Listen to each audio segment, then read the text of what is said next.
And I would like to know, David, about your journey and what your views are about no, publishing. Saroj, I'll be very brief because we want this episode and our listeners to hear more from you. I published my first book in 2016 and then the next one in 2020.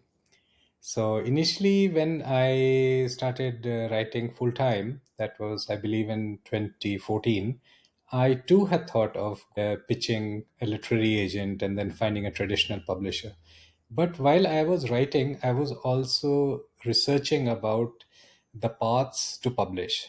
Two paths stood out. One was traditional publishing, in which you find a literary agent followed by a publisher. And then there was indie publishing, independent publishing, which is also called self publishing, in which the author is also the publisher of their own book.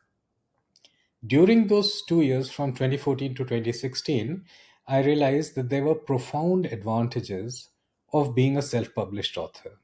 The main advantage was that we retain creative control of our books and our that is our intellectual property. That is something I did not want to sacrifice by going through people employed in the publishing house like an editor. So creative control was important to me. I wanted my vision to come across and not another person's vision intruding into my work.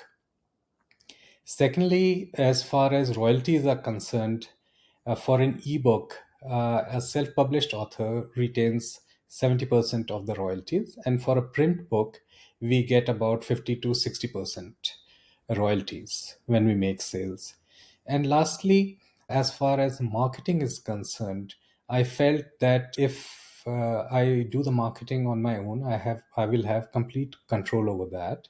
Whereas if I go with a publisher, then I will be at their mercy as far as marketing is concerned.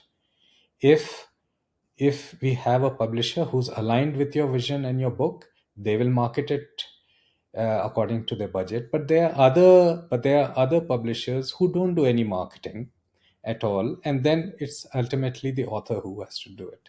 So for these reasons, I felt self-publishing is a good path for somebody like me who wants to retain the creative control and who wants to be on top of marketing. Now, there were certain upfront costs associated with self-publishing, like getting a cover designed and getting the editing done. However, even though I got it done, I retained my vision about the cover and the final decisions I made whether to follow the editor or not. So, again, that's part of having creative control over one's intellectual property. In this current climb of publishing, self published authors have got vast resources to get their books published and to connect with readers.